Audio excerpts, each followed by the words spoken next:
meu caro aluno, seja bem-vindo a mais uma aula do Se Liga da Educação, a mais uma aula de filosofia. Eu sou o professor Mendermir e hoje nós vamos aprofundar um pouco mais na busca da verdade, na busca da realidade e, claro, se preparar para o Enem. É necessário. Hoje nós vamos conhecer um pensador bem intrigante, um cara que até hoje causa discussão suas ideias. Muita gente até hoje contesta as ideias deste pensador. E este pensador é Giordano Bruno. Nós estamos no período renascentista, galera. Nós estamos naquela transição do teocentrismo, onde Deus é o centro de toda a realidade. E aí começamos a analisar um pouquinho o homem como centro, o antropocentrismo, e aí vem René Descartes no futuro, com a base da razão e do homem como centro da reflexão do período. Mas nós estamos ainda na transição, nós estamos ainda na Renascença, e aí a gente pensa, Leonardo da Vinci e tantos outros escultores, tantas outras obras que vão ser um marco desse período e tantos outros pensamentos também que vão ser desenvolvidos aí, inclusive em relação à questão política. Ó, Maquiavel, lembrei. Então, galera, como que nós vamos entender Giordano Bruno nessa realidade? Uma realidade ainda pesada, uma realidade que qualquer coisa que fugisse à ideia original da religião era fogueira, era condenável. Como isso vai funcionar? Vamos entender aqui na tela. Giordano Bruno era um frade dominicano, nascido em Nola, na Itália, que divulgava ideias sobre teorias que não eram aprovadas pela igreja. Fugindo de seus perseguidores, chegou a viver na França e na Inglaterra. Sua estada nesse último país inclusive foi bem frutífera. Gente, na aula de hoje, o que nós iremos aprender? O que nós queremos entender de Giordano Bruno hoje? Entender uma das primeiras especulações sobre o universo. Entender o surgimento das ciências e seus desafios. Lembrando, como eu falei no início, nós estamos em um período de transição. O teocentrismo, a verdade da fé, é que explicava todas as coisas que existem. Fora dessa explicação, era herético, era uma heresia. E o que é heresia? É algo que eu não posso explicar pela fé. E tudo aquilo diferente de hoje, que nós temos uma ideia de liberdade de expressão, tudo naquele período era extremamente condenável, era crime grave, era crime que conduzia à morte de quem divulgava ideias fora do princípio religioso, fora do princípio da fé. Vamos continuar o nosso estudo para ver onde isso vai dar. Giordano Bruno era ilozoísta. Pensava que tudo tem vida. E panpsiquista. Pensava que tudo tem uma natureza psíquica ou alma. Gente, imagina isso num pensamento onde Deus criou todas as coisas, o homem é sua criatura mais perfeita, só o homem é dado ser semelhante a Deus, só o homem que tem razão, que consegue pensar, reagir e comandar todas as coisas que existem na natureza. Giordano Bruno vira a mesa. Giordano Bruno fala, olha, não é só o homem que tem alma, tudo tem alma. E aí nós estamos tendendo a uma visão também panteísta. Porque ele vai dizer, Deus está em tudo também. Olha só, gente, na Idade Média, hoje muita gente não aceita uma ideia dessa. Imagina isso lá no finalzinho da Idade Média, lá no Renascimento. Então, Giordano Bruno vai levar a esta nova reflexão da realidade. Vamos continuar? O que é ilozoísmo? Doutrina filosófica onde toda a matéria do universo é viva, sendo o próprio cosmos um organismo material integrado, possuindo características tais como animação, sensibilidade ou consciência. O próprio cosmos é uma criatura de alma infinita. Gente, é um impacto para você hoje, aluno, escutar isso. Imagina lá nos primórdios, lá no finzinho da Idade Média, como que isso caiu no ouvido de muita gente. Vamos continuar? Não é fora de nós que devemos procurar a divindade, pois que ela está do nosso lado, ou melhor, em nosso foro interior, mais intimamente em nós do que estamos em nós mesmos. Então vamos primeiro entender como que se percebia o mundo, como se percebia o universo, como se percebia a realidade. E aí algumas coisas vocês já viram aí, quer seja por meio de histórias, quer seja por meio de desenhos animados, enfim. Né? A ficção ela vai lançar a mão de muitos mitos, muitas histórias, muitas ideias para poder desenvolver seus roteiros. Então existiam inúmeras formas de entender o mundo. Lembrando, galera, sem espaçonave. Era através da observação que o homem percebia e queria explicar a realidade do mundo, como que a coisa realmente funcionava. Então pensa bem, a coisa vai partir de um princípio empírico, de uma experiência sensível. Então ele vai desenvolver a partir daquilo que ele consegue entender. Beleza? Então qual que é a visão que se tinha que era o mundo? Então vamos lá. Segundo uma antiga lenda hindu, se o mundo existe, ele está apoiado sobre alguma coisa, porque ninguém nunca viu algo flutuando sozinho. Olha só a necessidade, né, o vínculo do físico com a percepção para uma explicação. Então se pensava apenas no flutuar, e aí hoje nós temos essa noção de gravidade, então não se via nada flutuar, nada estar solto, né, no espaço. Tinha que ter alguma coisa que apoiasse. Isso lá para os hindus. Então qual que é a teoria aqui? O que sustenta o mundo? O mundo é sustentado por 4 elefantes, mas o que sustenta os elefantes? Uma tartaruga gigante sustenta os elefantes.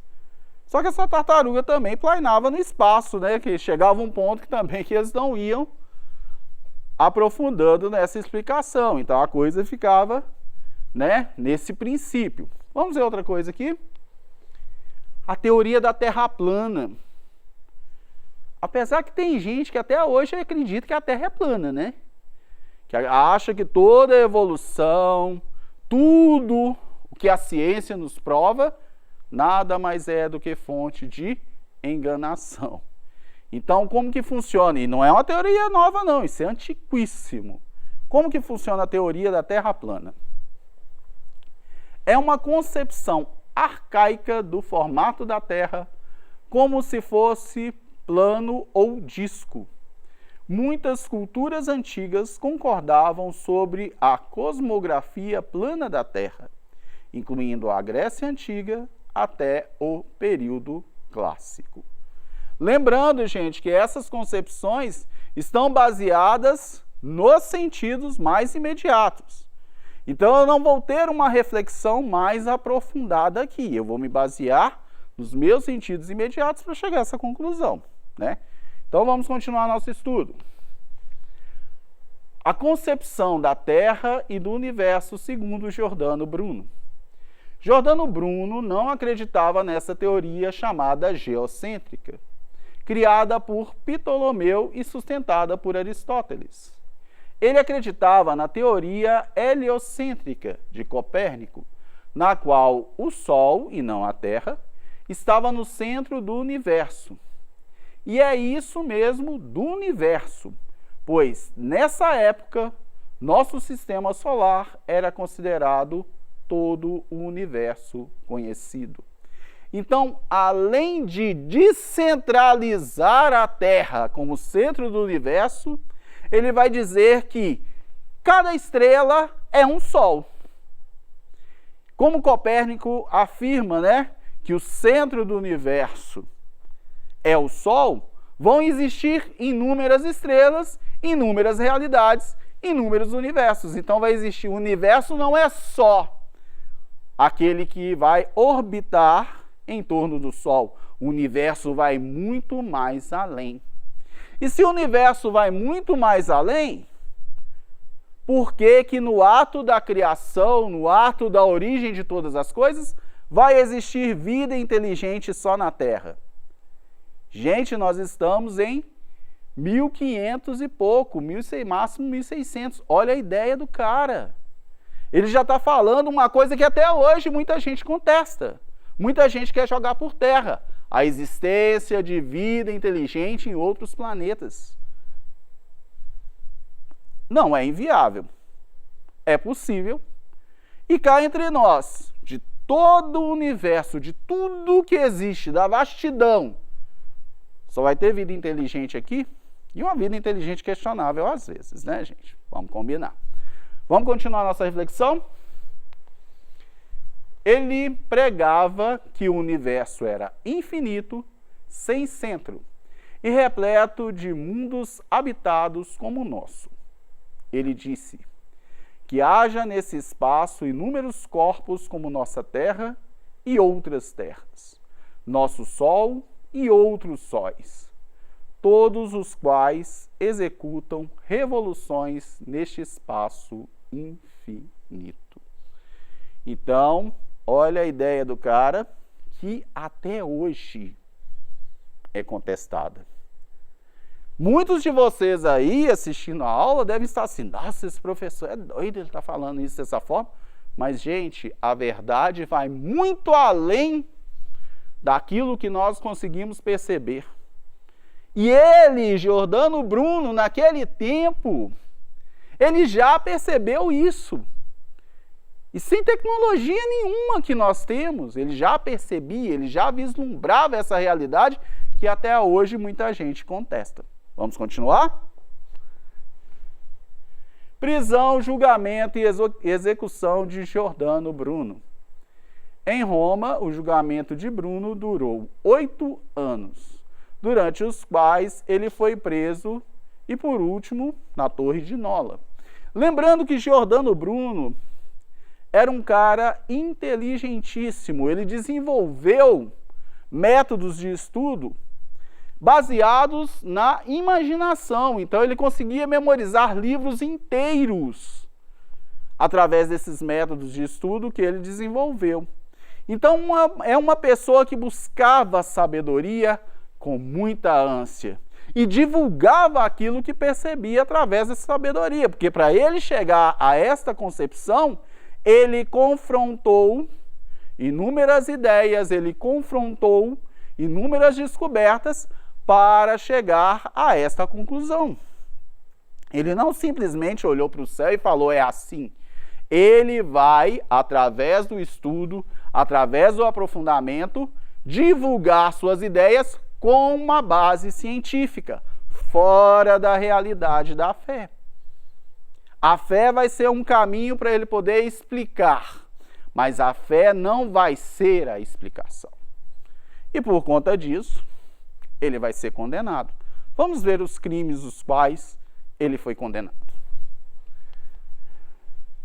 Sustentar opiniões contrárias à fé católica e contestar seus ministros. Sustentar opiniões contrárias à fé católica sobre a Trindade, a divindade de Cristo e a encarnação. Sustentar opiniões contrárias à fé católica sobre Jesus como Cristo, ou seja, Jesus como Messias, como Salvador. Sustentar opiniões contrárias à fé católica sobre a virgindade de Maria, mãe de Jesus.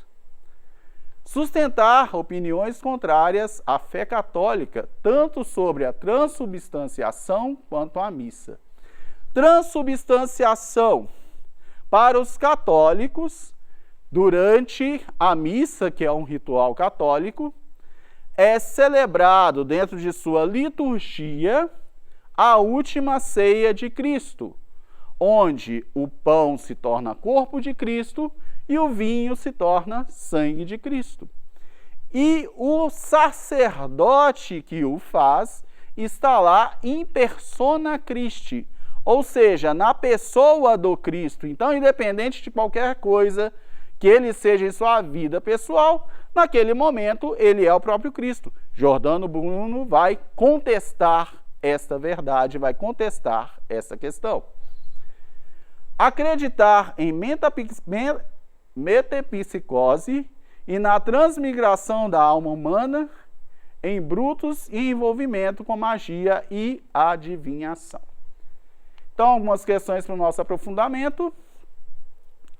Entre os principais nomes da filosofia medieval, encontra-se o de Giordano Bruno, sendo sua teoria semelhante à de Nicolau de Cusa e à de Copérnico, qual razão de ter incomodado tanto a Igreja fazendo esta oposição radical ao filósofo, a ponto de ser julgado pela Inquisição e sumariamente condenado. O que conduziu à condenação de Giordano Bruno?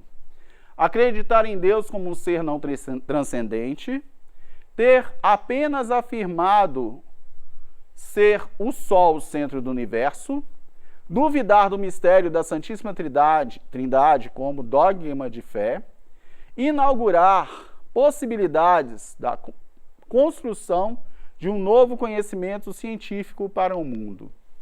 Então, a resposta é acreditar em Deus como um ser não transcendente. Mais uma questãozinha para a gente.